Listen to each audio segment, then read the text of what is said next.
প্রশংসা সেই মহান রব্বুল আলামিনের জন্য, যিনি আমাদেরকে তার ঘরে আসার জন্য তৌফিক দান করলেন। তার বারগাহে শুকরিয়া জ্ঞাপন করছি, আলহামদুলিল্লাহ। নবী মুহাম্মদ রাসূলুল্লাহ সাল্লাল্লাহু আলাইহি ওয়াসাল্লামের উপর অগণিত অসংখ্য দরুদ ও সালাম বর্ষিত হোক। আল্লাহুম্মা সাল্লি আলাইহি আল্লাহুম্মা বারিক আলাইহি। মুআজ্জাজ হাজিরিন, আজকে আপনাদের সামনে যে বিষয় নিয়ে আলোচনা করব সেই বিষয়টি হচ্ছে নফল সিয়ামের গুরুত্ব। রমাদান মাস ছিল ফরজ সিয়াম। ফরজ সিয়ামের বাইরেও আরো অনেক সিয়াম আছে। জান্নাতে যেতে হলে নফল সিয়ামের গুরুত্ব অনেক। আমরা যদি শুধু রমাদানকে কেন্দ্র করে যে সিয়াম আছে সেগুলোই পালন করি, এরপরে আর যে সিয়ামগুলো আছে সেই সিয়ামগুলোর ব্যাপারে যদি উদাসীন থাকি, তাহলে রায়্যান নামক জান্নাতে যাওয়া কঠিন হয়ে যাবে। রমাদানের যে সিয়াম, এটা ফরদিয়া, রুকন, ইসলামের রুকন। এটা যদি আদায় না করা হয় তাহলে ফরদিয়া আদায় করা হবে না। মুসলমানিত্ব টিকিয়ে রাখার জন্য সেটা করণীয়, সেটা করা হয়। আর যদি জান্নাতে যেতে চান তাহলে ফরজ সালাতের বাইরে যে ফরজ সিয়ামের বাইরে যে সিয়ামগুলো আছে সেই সিয়ামগুলো আদায় করতে হবে। এই জন্য আমাদেরকে সেই নফল সিয়ামের ব্যাপারে গুরুত্ব দিতে হবে। সেই সিয়ামগুলো কি কি, কখন কখন সিয়ামগুলো করতে হয়।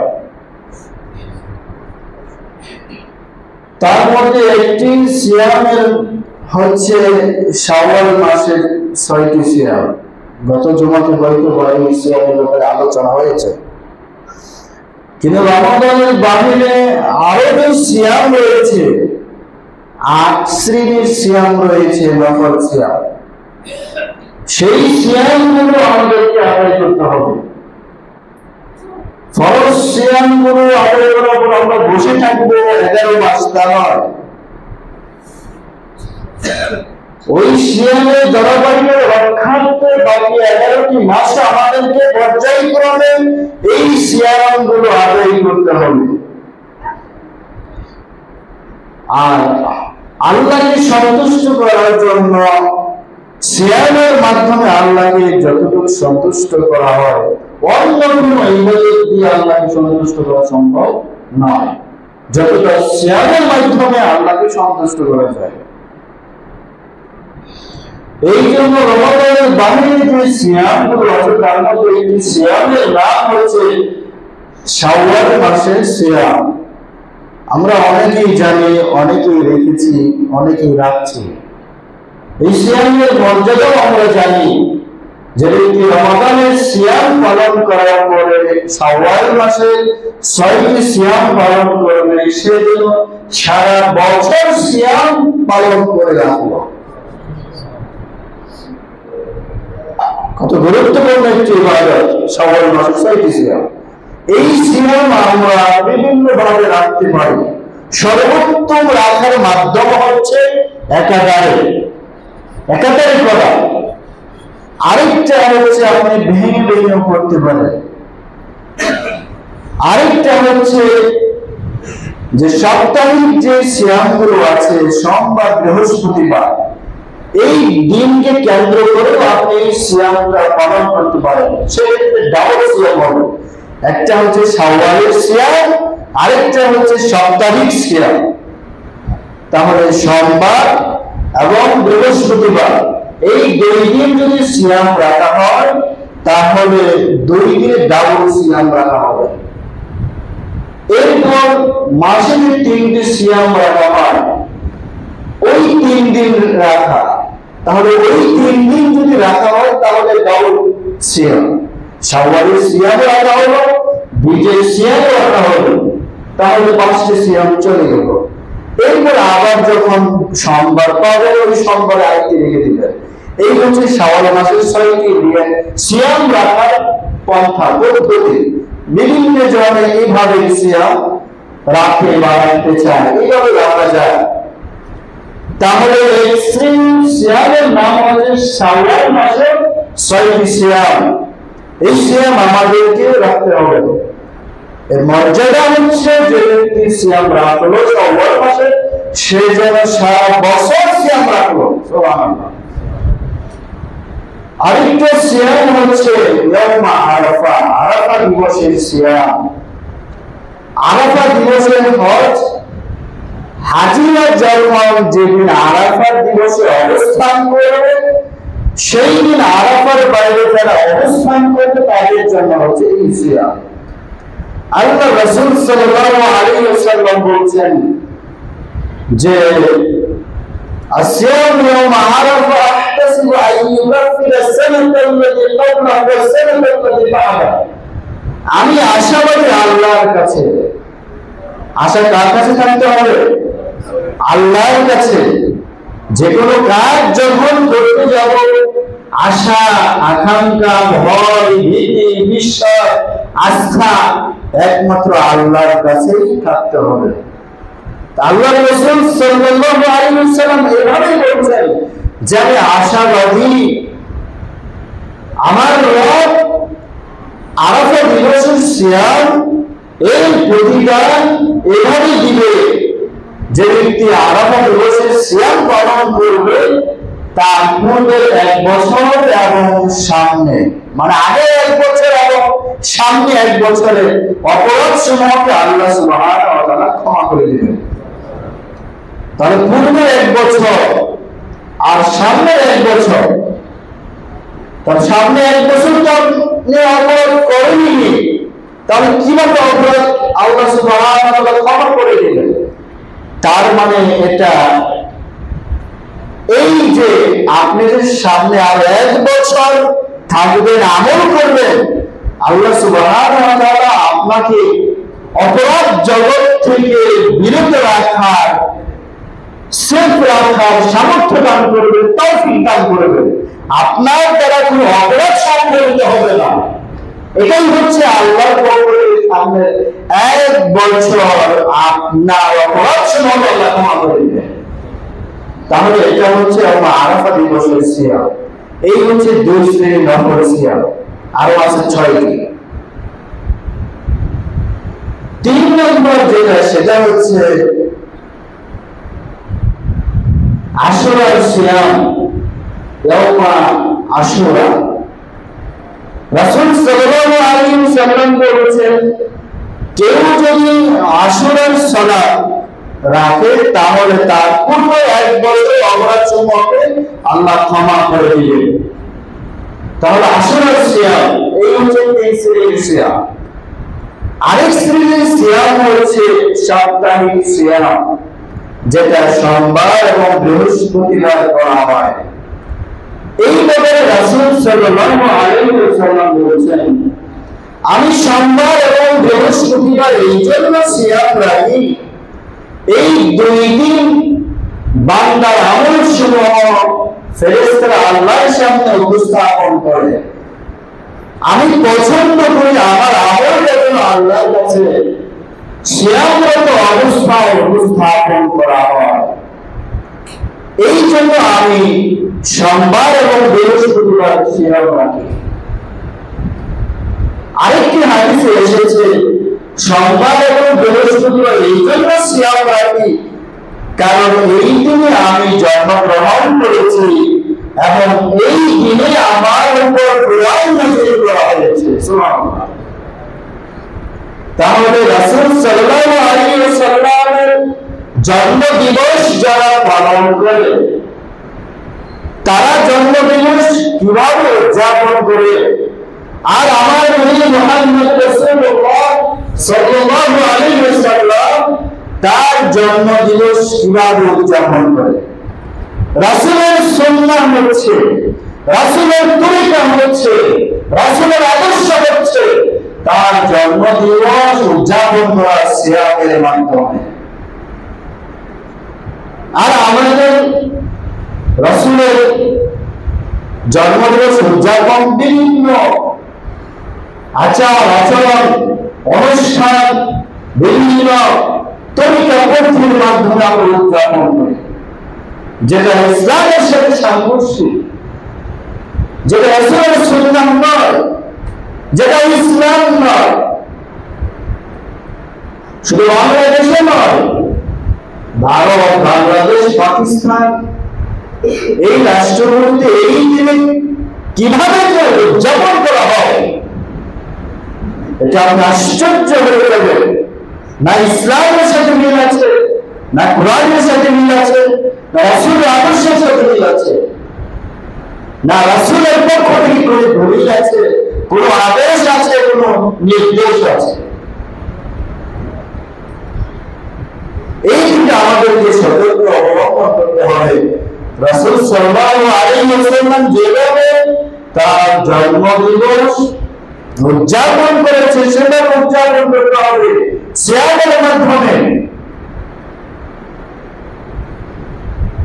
আবু লাহাব রাসূল সাল্লাল্লাহু আলাইহি ওয়াসাল্লামের আপন চাচা, তো রাসূল সাল্লাল্লাহু আলাইহি ওয়াসাল্লামের জন্মগ্রহণের পরে সর্বপ্রথম যে দাসী শোনাবেন আবু লাহাবের কাছে, তা আবু লাহাব কি করলেন? তাকে আজাদ করে দিলেন, মানে দিবসটা উদযাপন করলেন। আবু লাহাব সর্বপ্রথম উদযাপন করলেন কে? আবু লাহাব। সিয়াম রেখেছিলেন না কি করেছিলেন? গুনাহ আজাদ করে দিলেন, মুক্তি করে দিয়েছেন। যাও তুমি মুক্ত হয়ে দিয়েছ। এত সুসংবাদ, সুন্দর সুসংবাদ, ভালো সুসংবাদ শোনে, এর বিনিময়ে আমি তোমাকে কি করে দিলাম? মুক্ত করে দিলাম। তাহলে আবু লাহাব কি করলেন? উদযাপন করলেন নাকি করলেন না? রাসূলের জন্মদিবস উদযাপন আবু লাহাব, এটা তার আদর্শ। আজকে যারা রাসূল সাল্লাল্লাহু আলাইহি ওয়াসাল্লামের তরিকা ছাড়া যারা অন্য কিছু দিয়ে উদযাপন করে, সেটা রাসূলের তরিকা নয়, সেটা রাসূলের আদর্শ নয়, সেটা হচ্ছে আবু লাহাবের আদর্শ, আবু লাহাবের তরিকা। এই সুন্নাহগুলো আমাদেরকে বুঝতে হবে। তাহলে রাসূল সাল্লাল্লাহু আলাইহি ওয়াসাল্লাম সপ্তাহে 2 দিন সিয়াম রেখেছিলেন, সোমবার এবং বৃহস্পতিবার। রাসূল সাল্লাল্লাহু আলাইহি ওয়াসাল্লাম যেভাবে এই সুন্নাহগুলো আমল করেছেন সেভাবে আমাদেরকে আমল করতে হবে। এটা হচ্ছে 4 নম্বর সিয়াম, নফল সিয়াম 4 ধরনের। 5 নম্বর হচ্ছে মাসে 3 দিন সিয়াম রাখা, আইয়ামে বীজ।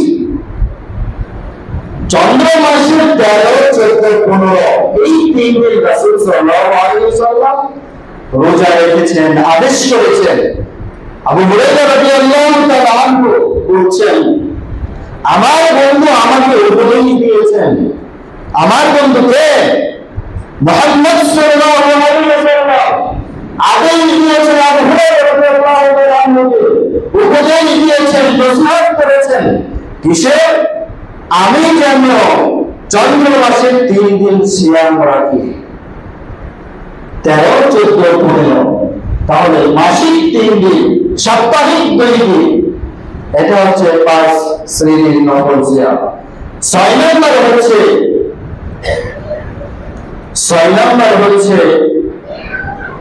একদিন সিয়াম রাখা, আরেকদিন সিয়াম না রাখা। রাসূল সাল্লাল্লাহু আলাইহি ওয়াসাল্লাম বলেছেন, আফদালুস সিয়াম সিয়াম দাউদ আলাইহি সালাতু ওয়াসসালাম, সর্বোত্তম সিয়াম হচ্ছে দাউদ আলাইহিস সালাতু ওয়াসসালামের সিয়াম। তার সিয়াম ছিল একদিন সিয়াম রাখা, তার সিয়াম ছিল একদিন সিয়াম না রাখা। নফল সিয়ামের মধ্যে সর্বোত্তম সিয়াম হচ্ছে দাউদ আলাইহিস সালাতু ওয়াসসালামের সিয়াম। তিনি একদিন সিয়াম রাখতেন, আরেকদিন সিয়াম রাখতেন না। 7 নম্বরে হচ্ছে মুহররম মাসের সিয়াম। রাসূল সাল্লাল্লাহু আলাইহি ওয়াসাল্লাম মুহররম মাসের সিয়াম রাখতেন, নির্দেশ দিয়েছেন, আদেশ করেছেন। এই হচ্ছে 7টি। 8 নম্বরে হচ্ছে জিলহজ মাসের সিয়াম, 9 দিন, প্রথম দিন থেকে 9 দিন নবম পর্যন্ত। এই হচ্ছে জিলহজ মাসের প্রথম 9 দিন রাসূল সাল্লাল্লাহু আলাইহি ওয়াসাল্লাম সিয়াম রেখেছেন। এই 9 দিন সিয়ামের গুরুত্ব এতই যে অন্য দিনগুলো আমলের চাইতে এই 9 দিন আমল সর্বোচ্চ। দিনগুলোতে সিয়াম রাখার মাধ্যমে অতিবাহিত করতে হবে। তাহলে এই হচ্ছে নফল সিয়ামের শ্রেণী। 8 ধরনের নফল সিয়াম রয়েছে। এই সিয়ামগুলো পালন করতে পারলেই আমরা রায়্যান নামক জান্নাতে যাওয়ার সুযোগ হবে। রাসূল সাল্লাল্লাহু আলাইহি ওয়াসাল্লাম বলেছেন যে সিয়াম ব্যক্তিরা জান্নাতের রায়্যান নামক দরজা দিয়ে প্রবেশ করবে।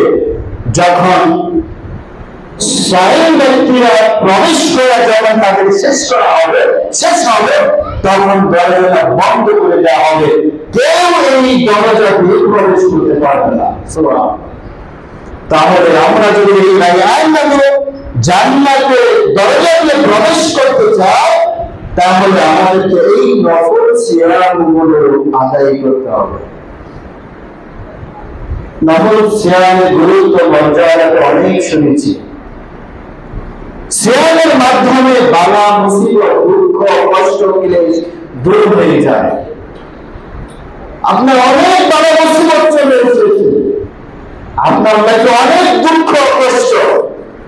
যখন এই দুঃখ কষ্টের সম্মুখীন হবে তখন যদি আপনি আল্লাহর সন্তুষ্টির জন্য সিয়াম পালন করেন, রাসূল সাল্লাল্লাহু আলাইহি ওয়াসাল্লাম বলেছেন ফিতনাতুর রাজুলি লিমালিহি ওয়া মালিহি ওয়া জারিহি তুবাত্তিলুস সালাত ওয়াস সাদাকা ওয়াস সাওম ওয়াল আমরু বিল মা'রুফ ওয়ান নাহয়ু আনিল মুনকার। ব্যক্তি যখন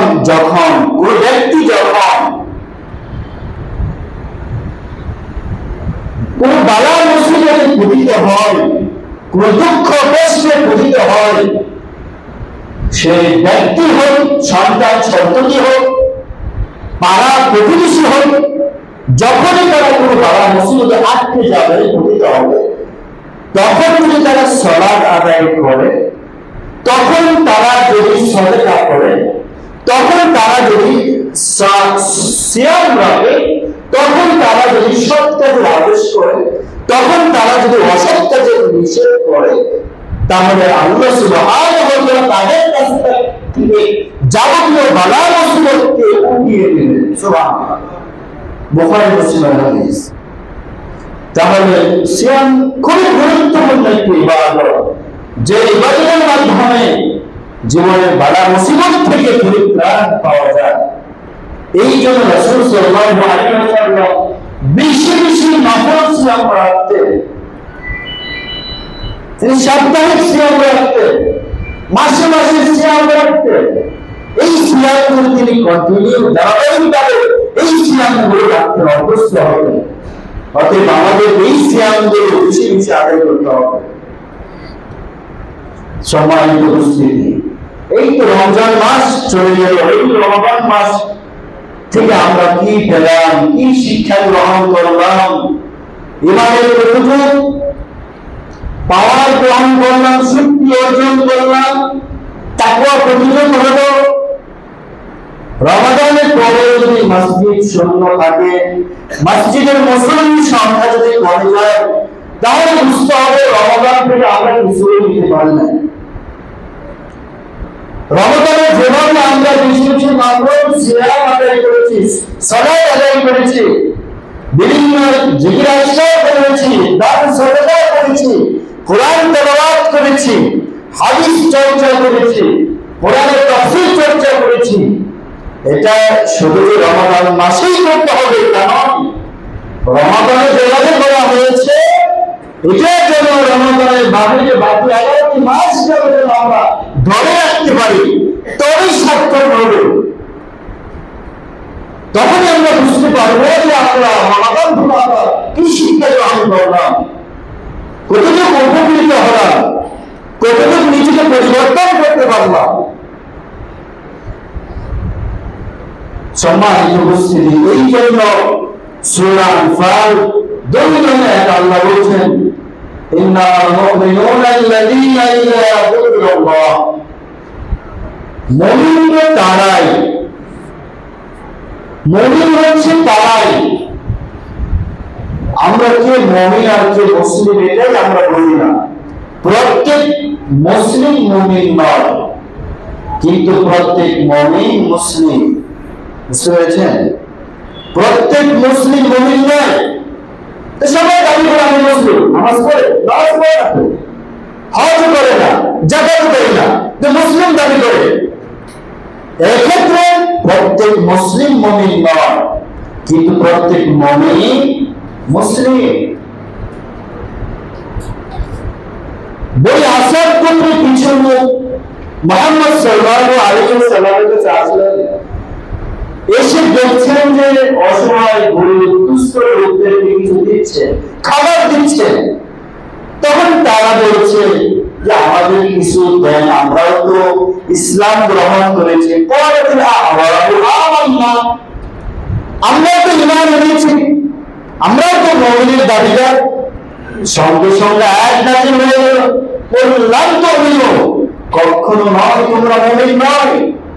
বললাম তো ওয়ালাকিন কুনু আসলামনা, তোমরা কেবল ইসলাম গ্রহণ করেছো। তাহলে মুমিন এক জিনিস, মুসলিম এক জিনিস। প্রত্যেক মুমিন মুসলিম, কিন্তু প্রত্যেক মুসলিম মুমিন নয়। মুসলিম হতে হবে। মুসলিমের ঘরে জন্ম নিলেই মুসলিম হয় না, তাকে মুসলিম হতে হয়। চোরের ঘরে জন্ম নিলেই চোর হয় না, তাকে চোর হতে হয়। ডাকাতের ঘরে জন্ম নিলেই ডাকাত হয় না, তাকে ডাকাত হতে হয়। আলেমের ঘরে জন্ম নিলে আলেম হয় না, তাকে আলেম হতে হয়। মুসলিমের ঘরে জন্ম নিলে মুসলিম হওয়া যায় না, তাকে মুসলিম হতে হয়। এই জন্য আল্লাহ বলছেন, ইন্নামাল মুমিনুনা আল্লাযীনা ইযা যুকিরাল্লাহ, যখন মুমিন তো তারাই যখন তাদের সামনে, ইন্নামাল মুমিনুনা আল্লাযীনা ইযা যুকিরাল্লাহ, আল্লাহ স্মরণ করা হয়, তার সামনে যখন আল্লাহকে স্মরণ করা হয়, তখন তার অন্তর প্রকম্পিত হয়, ভীত সন্ত্রস্ত হয়ে যায়। সাহাবীরা কোরআন তেলাওয়াত করতেন, অজস্র হয়ে চোখ দিয়ে বেয়ে পানি ঝরত। আমরা সারা রমাদান মাস কোরআন শুনলাম, কোরআন পড়লাম, কোরআনের তাফসীর শুনলাম, বেশি বেশি কোরআন তেলাওয়াত করলাম, আমাদের অন্তরকে পরিবর্তন করতে পারলাম না। কখনো ভয়ে ভীত সন্ত্রস্ত হলো না। কেমন ধরনের মুমিন আমরা? এই জন্য আল্লাহ বলছেন, মুমিন তো তারাই যখন আল্লাহর নাম স্মরণ করা হয়, তখন তাদের অন্তর, তাদের কল্প ওয়াজিলাত কুলুবুহুম প্রকম্পিত হয়ে যায়, ভীত সন্ত্রস্ত হয়ে যায় আল্লাহর বলে। ওয়াইযা তুলিয়াত আলাইহিম আয়াতুহু যাদাতহুম ঈমান, যখন তাদের সামনে আমার আয়াতসমূহকে তেলাওয়াত করা হয়, বক্তব্য পেশ করা হয়, তখন তাদের ঈমান বৃদ্ধি হয়ে যায়। তাহলে কোরআন এমন একটি গ্রন্থ, এমন একটি কিতাব, যেই কিতাব তেলাওয়াত করলে, যেই কিতাবের কথা শুনলে, যে কোরআনের তেলাওয়াত শুনলে মানুষের ঈমান বৃদ্ধি হয়ে যায়, বেড়ে যায়। তাহলে ঈমান বৃদ্ধি করার যন্ত্র হচ্ছে কোরআন। আমাদের ঈমানকে যদি আমরা বৃদ্ধি করতে চাই, এর শক্তির পাওয়ার যদি বেশি করতে চাই, তাহলে কোরআনকে মজবুত ভাবে ধরতে হবে, কোরআনকে বেশি বেশি করতে হবে। উহুদ পাহাড় তার অনুভূতি আছে, পাথরের অনুভূতি আছে, গাছের অনুভূতি আছে। রাসূল সাল্লাল্লাহু আলাইহি ওয়াসাল্লাম একটি খেজুর গাছের কাণ্ড ছিল, যেটা হেলান দিয়ে তিনি খুতবা দিতেন। খেজুর গাছের কাণ্ড যে নতুন মেম্বার বানানো হলো, আর এই পুরান খেজুর গাছের কাণ্ড মেম্বার দূরে রাখা হলো। রাসূল সাল্লাল্লাহু আলাইহি ওয়াসাল্লাম খুতবা দিচ্ছেন, অমত অবস্থায় গুনগুন করে কান্নার আওয়াজ শোনা যায়। সাহাবীরা বলতে লাগলেন, কান্নার আওয়াজ কোন থেকে আসে বুঝতে পারছি না, আমাদের মধ্যে থেকে কেউ কাঁদছে না, তো কান্নার আওয়াজ কোন থেকে আসলো? মুহাম্মদ সাল্লাল্লাহু আলাইহি ওয়াসাল্লাম বুঝতে পারলেন কান্নার আওয়াজ কোন থেকে আসছে। তিনি মেম্বার থেকে নেমে খেজুর গাছের কাছে গিয়ে খেজুর গাছকে জড়িয়ে ধরলেন। খেজুর গাছ জড়িয়ে ধরে রাসূল সাল্লাল্লাহু আলাইহি ওয়াসাল্লাম বলছেন, খেজুর গাছ তুমি কাঁদো কেন? তুমি আমাকে বলো। খেজুর গাছের জবান খুলে গেল। আল্লাহ খেজুর গাছের কথা বলার শক্তি দান করলেন। খেজুর গাছ কথা বললেন রাসূল সাল্লাল্লাহু আলাইহি ওয়াসাল্লামের সঙ্গে, ইয়া রাসূলুল্লাহ, এতদিন আপনি আমার সাথে পিঠ লাগিয়ে খুতবা দিয়েছেন, কোরআনের কথা বলছেন, ওহী নাযিল হয়েছে, আমার সঙ্গে পিঠ লাগিয়ে আপনি খুতবা দিচ্ছেন। আজকে আপনার বিরহ ব্যথায়, বিরহ যন্ত্রণায় আমি কাঁদছি, এই জন্য কাঁদছি। নতুন মেম্বারে দাঁড়িয়ে আপনি খুতবা দিচ্ছেন, আমাকে দূরে সরিয়ে রেখেছেন। রাসূল সাল্লাল্লাহু আলাইহি ওয়াসাল্লাম বলছেন, ওই খেজুর গাছ, আমি তোমার জন্য আল্লাহর কাছে দোয়া করি, আল্লাহ যেন তোমাকে জান্নাতের খেজুর গাছ বানিয়ে দেন। জগদীশচন্দ্র বসুমাতার গাছের প্রাণ আছে। বুখারীর হাদিস থেকে বোঝা গেল, খেজুর গাছ কথা বলে খেজুর গাছের অনুমতি আছে। খেজুর গাছ কথা বলতে বলল, আল্লাহকে শক্তি দান করলেন। খেজুর গাছের অনুমতি আছে, তার মধ্যে রাসূলের ভালোবাসা আছে। আমাদের ভালোবাসা কোথায়? রাসূলের প্রতি। উহুদ পাহাড়ের দিকে তাকিয়ে রাসূল সাল্লাল্লাহু আলাইহি ওয়াসাল্লাম বলছেন, হে মদিনার মুসলমানরা, তোমরা শোনো, ওই যে উহুদ পাহাড় দেখে যান, ওই উহুদ পাহাড় আমাদেরকে ভালোবাসে। আমরা উহুদ পাহাড়কে ভালোবাসি, আমাদের ওই উহুদ পাহাড় আমাদেরকে ভালোবাসে, আমরা উহুদ পাহাড়কে ভালোবাসি। একদিন মুহাম্মদ সাল্লাল্লাহু আলাইহি ওয়াসাল্লাম উহুদ পাহাড় পেরোলেন। উহুদ পাহাড়ের সঙ্গে মুহাম্মদ সাল্লাল্লাহু আলাইহি ওয়াসাল্লামের সঙ্গে একজন নবী, একজন সিদ্দিক, দুইজন শহীদ দাঁড় ছিল। মুহাম্মদ সাল্লাল্লাহু আলাইহি ওয়াসাল্লাম বেরোচ্ছিল, উসমান রাদিয়াল্লাহু তাআলা আনহু বেরোচ্ছিল, আবু বকর সিদ্দিক রাদিয়াল্লাহু তাআলা আনহু বেরোচ্ছিল, উসমান রাদিয়াল্লাহু তাআলা আনহু বেরোচ্ছিল। এই তিনজন জালিলুল কদর সাহাবী বেরোচ্ছিল।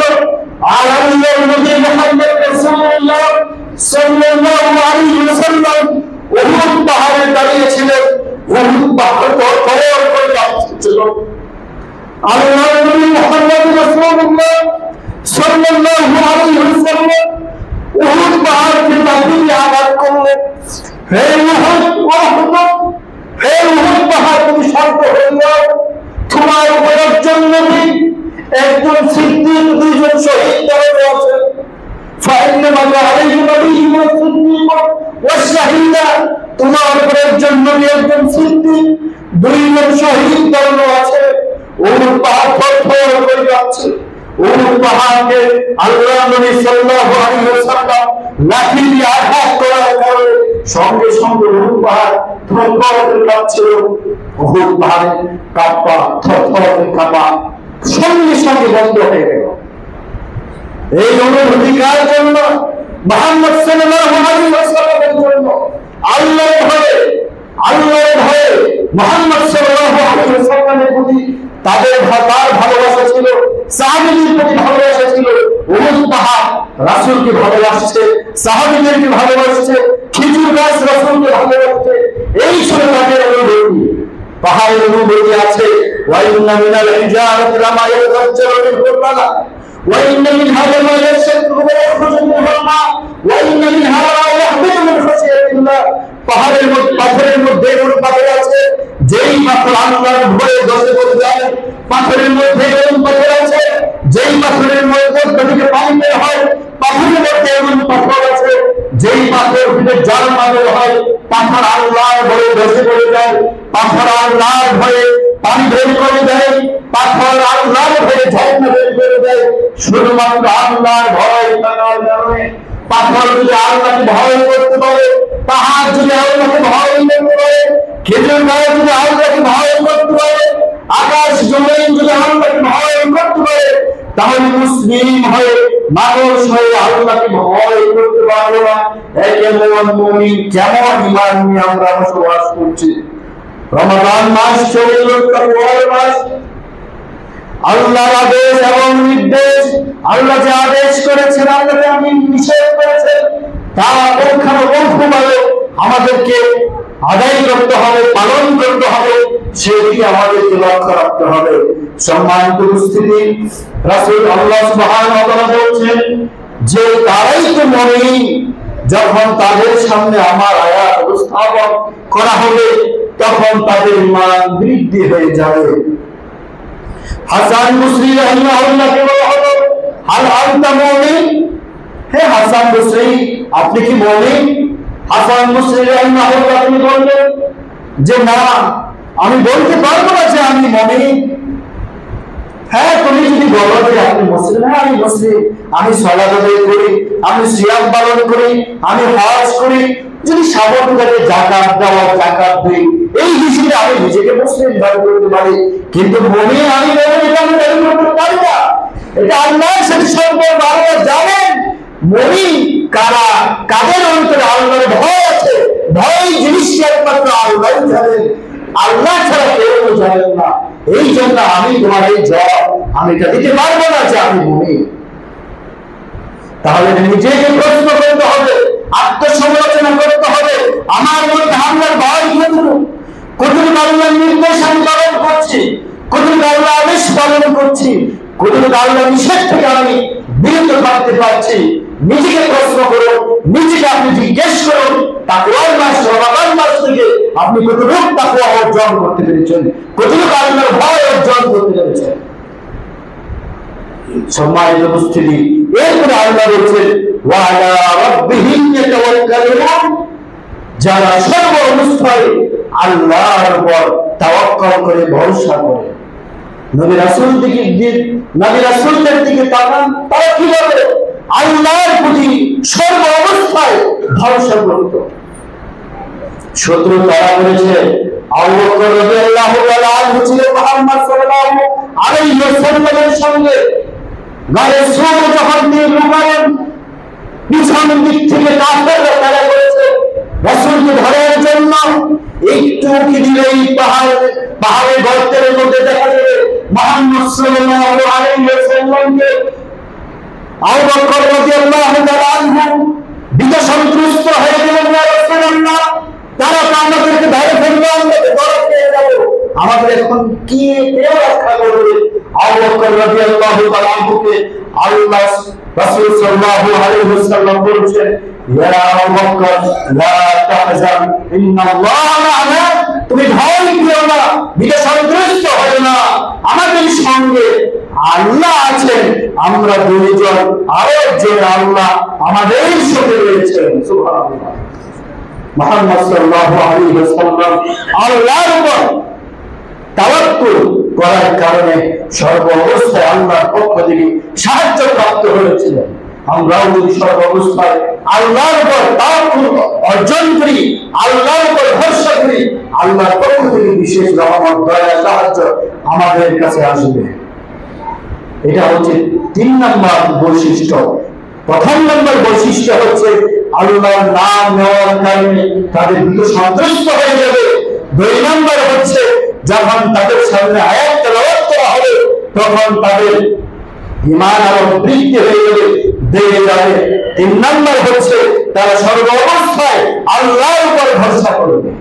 4 নম্বর হচ্ছে আল্লাযীনা ইউকিমুনাস সালাত, যারা সালাত কায়েম করবে, ওয়া মিম্মা রাযাকনাহুম ইউনফিকুন, যারা সালাত আদায় করবে, যারা আমার দেওয়া রিজিক থেকে ব্যয় করবে, উলাইকা হুমুল মুমিনুন হাক্কা, এরাই হচ্ছে সত্যিকার অর্থে মুমিন। মুমিনের সংজ্ঞা, মুমিনের বৈশিষ্ট্যগুলো আল্লাহ উল্লেখ করার পরে আল্লাহ সুবহানাহু ওয়া তাআলা বলছেন উলাইকা হুমুল মুমিনুন হাক্কা, এরাই হচ্ছে সত্যিকারী অর্থে মুমিন। তাদের জন্য কি রয়েছে? যে সমস্ত মুমিনদের মধ্যে এই পাঁচটি বৈশিষ্ট্য থাকবে, আল্লাহ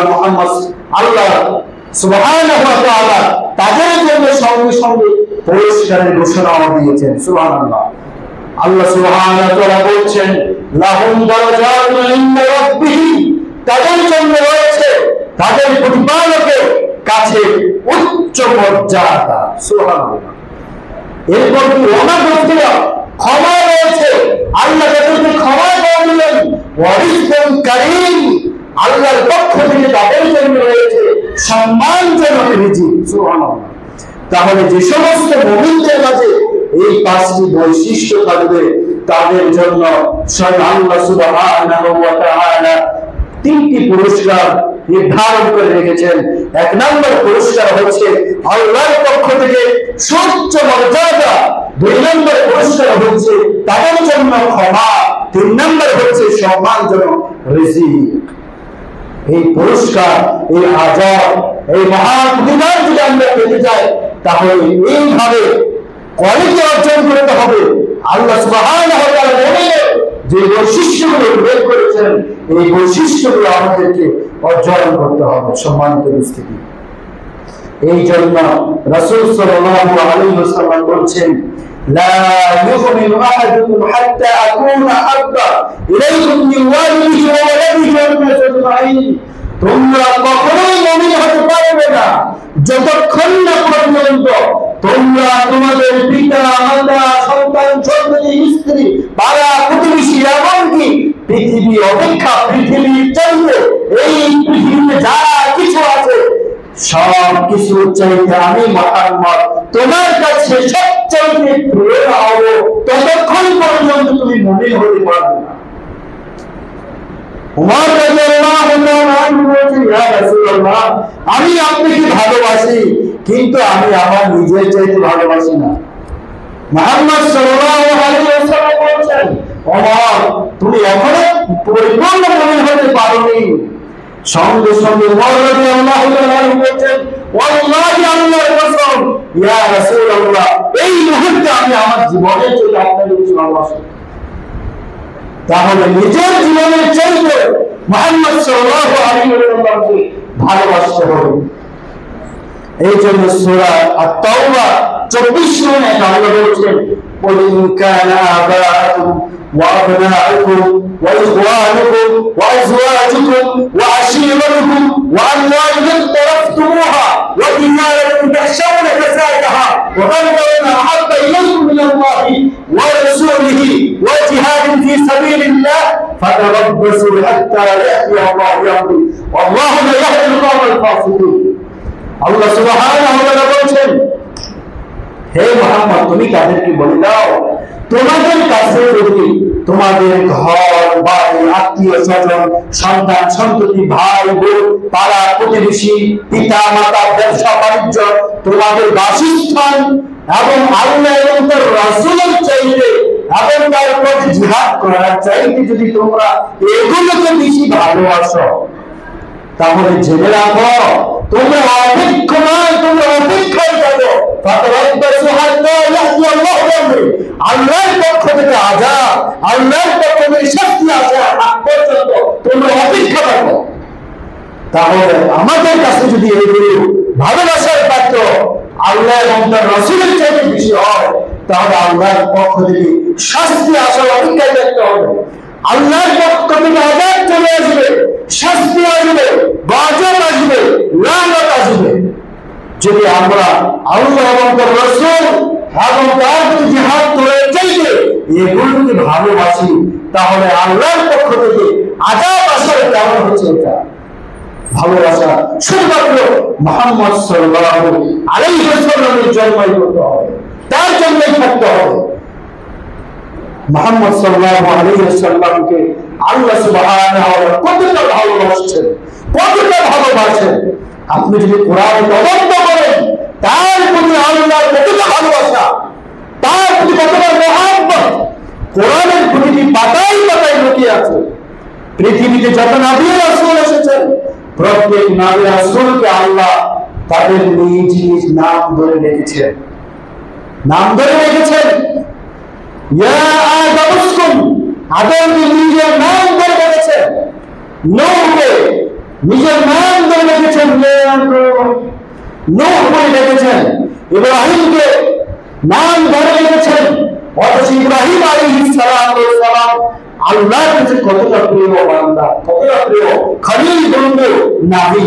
এই সত্ত্বেও আল্লাহ সুবহানাহু ওয়া তাআলা ইব্রাহিমকে নাম ধরে রেখেছেন, ওয়া নাদাইনাহু ইয়া ইব্রাহিম।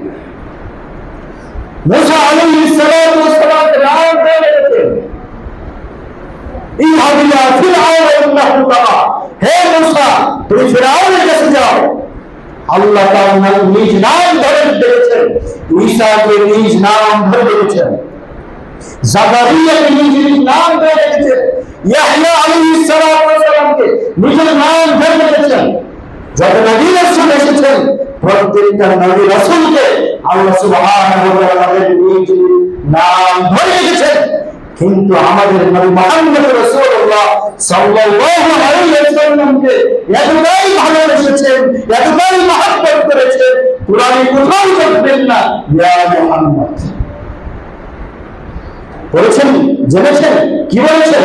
ইয়া আইয়ুহান নবী, হে নবী, ইয়া আইয়ুহাল মুদ্দাথির, ইয়া আইয়ুহাল মুযাম্মিল, এইভাবে ডেকেছেন। মুহাম্মদুর রাসূলুল্লাহ, মুহাম্মদ আল্লাহর রাসূল। মুহাম্মদ এক জায়গায় এসেছেন, সেটা আমি মুহাম্মদুর রাসূলুল্লাহ। আল্লাহ এইভাবেই বলেন নাই ইয়া মুহাম্মদ, সম্মানের সাথে বলেছেন মুহাম্মদুর রাসূলুল্লাহ ওয়াল্লাযীনা মা'আহু আশিদ্দাউ আলাল কুফার। তাহলে আমার নবীর প্রতি আমার কতটুকু ভালোবাসা থাকতে হবে, কতটুকু মহব্বত থাকতে হবে যে আল্লাহ আমার নবীকে এত ভালোবেসেছেন, এত মহব্বত করেছেন, এত মহব্বত করে তাই নিজের নাম ধরে পর্যন্ত আল্লাহ তাদের নাম এতটাই সম্মান দিয়েছেন, এতটাই তাকে ভালোবেসেছেন। তাহলে আমাদের তার প্রতি আমাদের ভালোবাসা কতটুকু, কতটুকু ভালোবাসা আমরা পাবো। পৃথিবীতে যা কিছু আছে, নিজের অর্থ সম্পদ, সন্তান সন্ততি, পিতা মাতা, এদের প্রতি যতটুকু ভালোবাসা আছে তার চাইতেও বেশি ভালোবাসা মুহাম্মদ সাল্লাল্লাহু আলাইহি ওয়াসাল্লাম। আপনি কার আদর্শ গ্রহণ করছেন? আপনার জীবন কার আদর্শের মাধ্যমে সাজাচ্ছেন? আপনার মধ্যে সালাত নেই, আপনার মধ্যে আল্লাহর ভয় নেই, আপনার মধ্যে আল্লাহর দেওয়া কোরআন নেই, আপনি কার আদর্শ গ্রহণ করছেন? রাস্তায় ঘাটে গান বাজনা বাদ্যযন্ত্র অপেলে বাজাচ্ছে, এগুলো কার আদর্শ? এত সুন্দর একটি দিন গেল, ঈদের দিন, সারা রাত দিন রাত বাদ্যযন্ত্রের কারণে ঘুমানো যায় না, সালাত আদায় করা যায় না, কোথাও স্থির থাকা যায় না, চতুর্দিকে বাদ্যযন্ত্র, গান বাজনা, নিশায় আসক্ত, বাদ্যযন্ত্রে আসক্ত। এগুলো কে করছে? কাদের সন্তান করছে? ইহুদি খ্রিস্টানদের সন্তানরা। ঈদের দিন ইহুদি খ্রিস্টানের সন্তানরা এই নাচ গান বাদ্যযন্ত্র নিষেধাজ্ঞা করবে, এই আশা কি ইহুদি খ্রিস্টান সন্তানরা? কারা? কাদের সন্তান? মুসলমানের সন্তান। ইহুদি খ্রিস্টানদের মারার জন্য কি ইসরায়েলে যেতে হবে? আরে ভাই, নিজের সংসারে, নিজের ঘরে, নিজের বাড়িতে আপনি ইহুদি পয়দা করছেন, ইহুদি বানাচ্ছেন। এই ইহুদি কারা ফেরাবে? কে ফেরাবে? নিজের সন্তান যদি ইহুদি হয়ে যায়, খ্রিস্টান হয়ে যায়, আপনার সন্তান ইহুদি, আপনার সন্তান নাসারা, আপনার সন্তান খ্রিস্টান, এইগুলি কে ঠেকাবে? এদের বিরুদ্ধে কি যুদ্ধ করবে? শাইখ হুসাইন রাহিমাহুল্লাহ তিনি ফতোয়া দিচ্ছেন, ইহুদিদের জবাইকৃত পশু খাওয়া হালাল জায়েজ, খ্রিস্টানদের জবাইকৃত পশু খাওয়া হালাল জায়েজ, কিন্তু বেনামাজিদের জবাই করা পশু নাজায়েজ হারাম। তাহলে খারাপ কে? ইহুদি নাকি বেনামাজি? তা আপনার সন্তান তো ইহুদির জন্য খারাপ হয়ে যাচ্ছে। ইহুদি খ্রিস্টানদের ছেলেদেরকে বিবাহ করে জায়েজ, কিন্তু বেনামাজি নারী পুরুষ লোক তাদের বিবাহ হারাম। খারাপ কে? ইহুদি খ্রিস্টান নাকি বেনামাজি মুসলিম? বেনামাজি মুসলিম। তো এই বড় ইহুদি খ্রিস্টান এই তাদের কে দেখাবে?